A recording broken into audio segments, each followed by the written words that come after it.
Jude, come on. Come on, Jude. Say bye. Bye.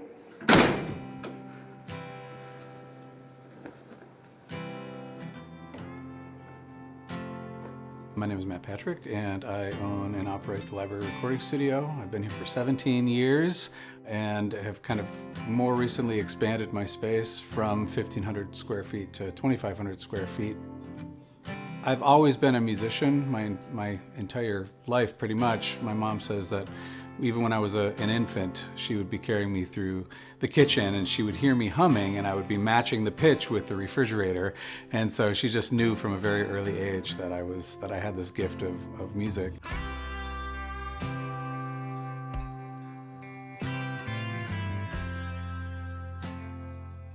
My family inherited a piano from a family friend, and then we brought that piano into our basement, and I remember the first time seeing my mom sit down with a sheet of music, and it was a very simple, long, long ago and far, far away, very simple song. But I remember being 5 years old or whatever, and just be like, my little mind was blown that my mom could sit down and actually sight read music. Still remember, just like, I want to be able to do that. It instilled this drive in me that has been with me forever. And then the problem with piano is you can't just take it wherever you want to go. My sister, who was given an acoustic guitar from our aunt, she wasn't really playing it, and so I just went into her room and picked it up and was like, do you ever play this thing? She said, no. And I was like, do you mind if I bring it into my room then? And I realized I can go out in the yard and I can sit, in front of an oak tree and strum, simple chords, take it wherever I wanted to go. And it already, figured out a bit of musical knowledge with singing and playing piano that it translated over to guitar super easily.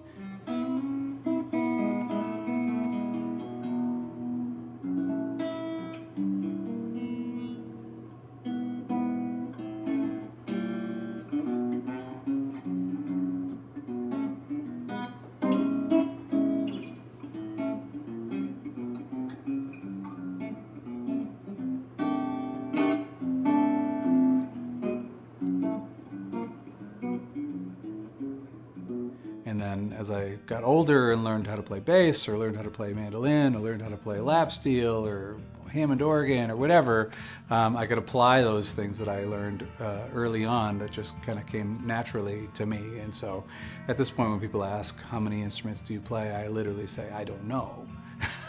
If it has strings or keys, I can probably play it. For me, music was just always the thing. My dad really wanted me to be a hunter, trapper, fisher, and that just wasn't really in the cards. I tried it, but I was doing it more for him, and I remember having to have a conversation with him and just saying, like, Dad, this just isn't it. I just want to play music. And so every opportunity that presented itself, whether it was singing in a children's choir or being in a musical or being in a band or even playing at church, if it was a musical opportunity, I was there for it. Whatever I can do, I don't care, I just need to make music. Now I'm a full-time record producer, and what led to that was this need to learn how to record my own music. Middle school, I had boom boxes and would go back and forth with tape cassette degradation. As you would do more and more tracks to the cassettes, you'd hear less and less of it. And then in high school, I got my first 4-track recorder, and then I was like mind blown. I can record 4 tracks at a time. And then after high school, I got my first 12-track, it was a beta cassette, like a little bit smaller than the size of a VCR tape. And I could record 12 tracks at a time. And then I went from that to recording in Pro Tools. I went from recording 12 analog tracks to recording unlimited digital tracks. And then from there, I ended up just kind of getting pretty good at it pretty quickly, I think because my path was set, before me, long before I ever realized I was going to be doing this.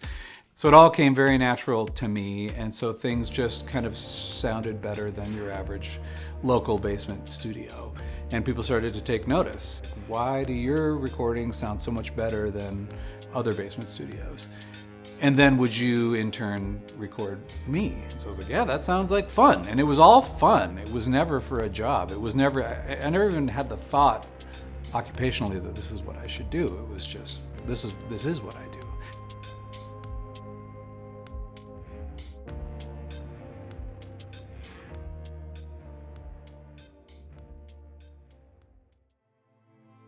I really wouldn't even be in the space that we're in currently if it weren't for one person, and that's my wife. I had a silent partner who kind of backed out at the last minute. We're still very dear friends, and I completely understood, that he just didn't feel like he could take such a risk. But when he pulled out of the risk, it increased my risk, exponentially. And so I was like, okay, well, if he's going to pull out of this, then maybe it makes sense that I should pull out too, find a smaller space, and that was when my wife, turned to me and said, like, no, you are deserving of a space this size, and I believe in you wholeheartedly, and you already have return clients, and people love working with you. You do good work, and so if nobody else believes in you, I do. So let's just go for this thing together, and if it weren't for her, I wouldn't be here.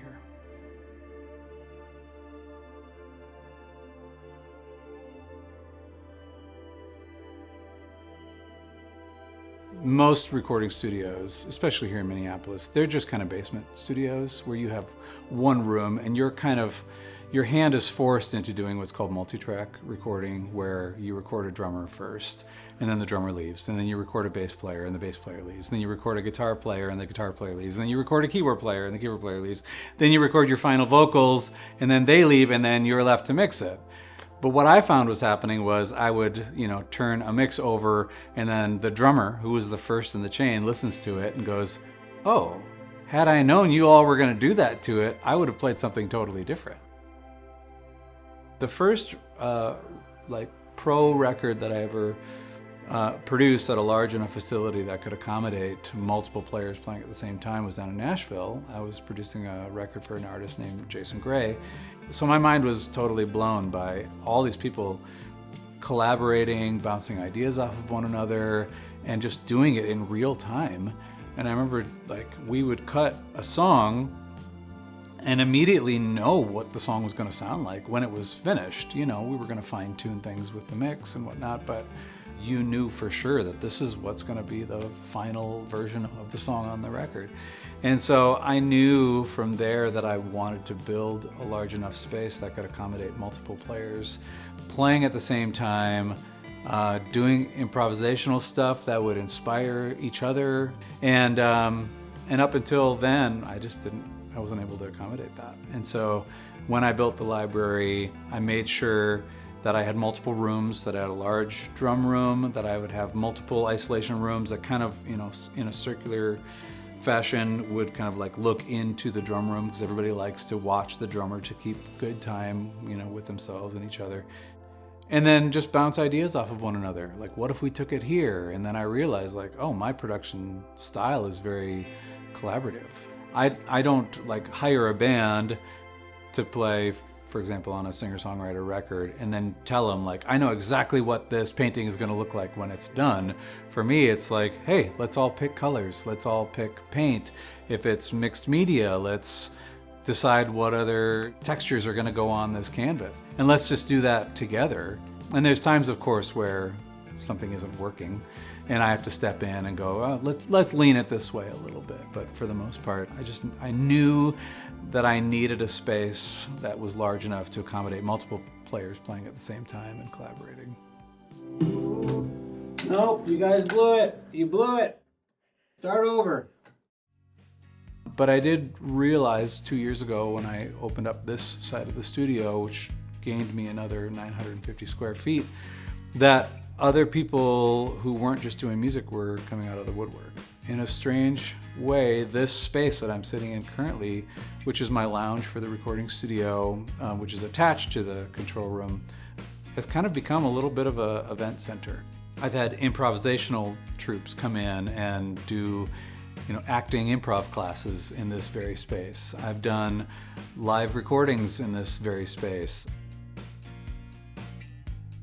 My friend Steve Gould is just an internationally known drummer, and he did a 4-week series 2 years in a row where he was talking about his favorite drummers, and he would feature a different drummer every single night. And so we had anywhere from 15 to 25 people in here, staggered in folding chairs, while Steve was on this platform with his drum set and a computer and playing his favorite moments by his favorite drummers to educate people about what they do in the studio and their approach and their technique and how they get the sounds that they get. And so it never occurred to me that by me opening this extra 950 square feet that it would open up so many non-musical, ideas, classes, just that sort of thing.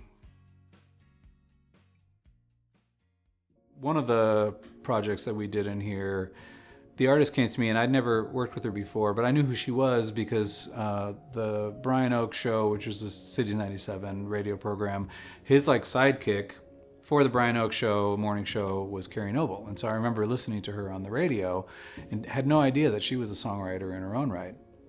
So she wanted to record a live album, but she didn't want it to sound like a live album. Live albums sound more ambient and you can hear crowds and you can hear people singing along. She was like, no, I want this to sound like a studio record. I just want to be able to do it in front of an audience. So we set her up in this room on this platform, and she was playing her piano and she was singing. And then the band was in the normal main tracking room.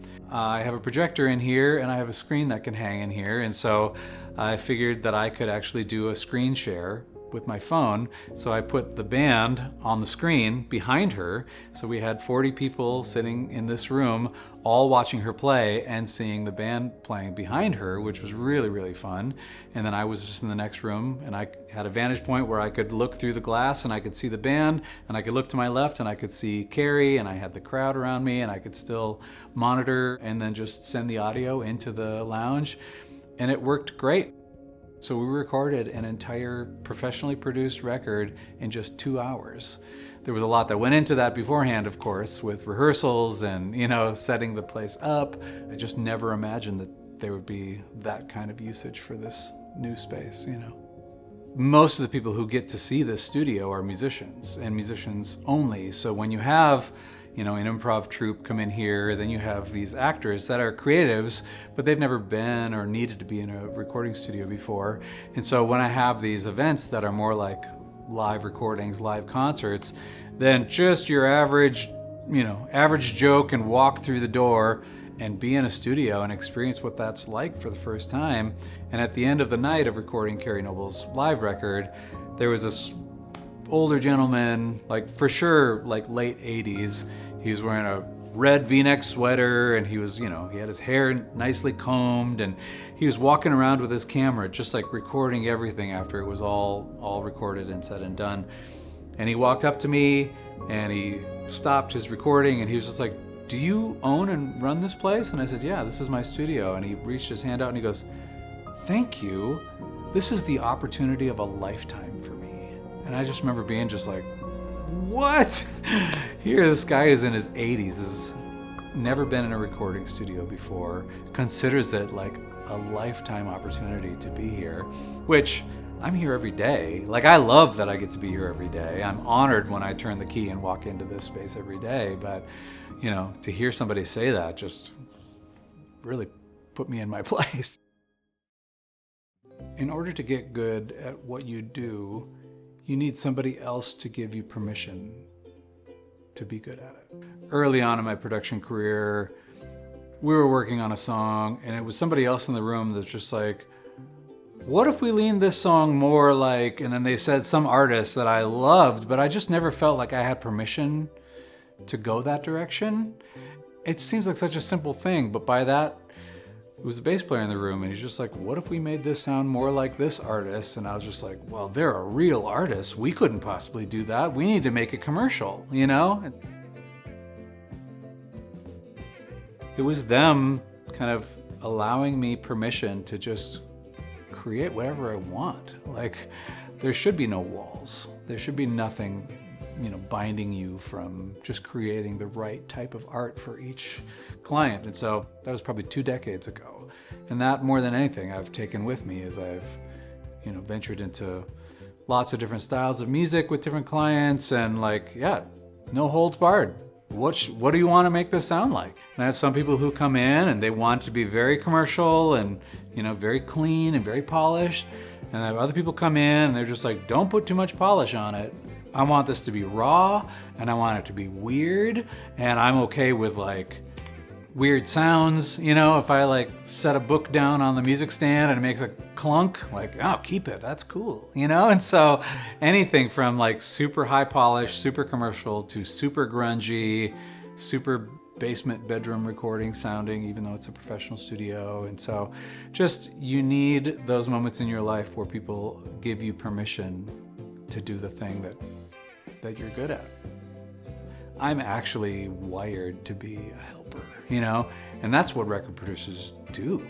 Let me help you make the best record you want to make. Let me help you write the best songs you can write and put those forward. Let me help surround you with the best musicians that I can surround you with to help you make the best record you can.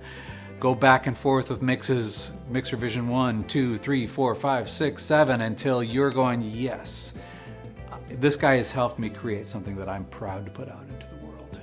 And so that's kind of really, more than anything, has helped me just by understanding that I help. I'm a helper, you know.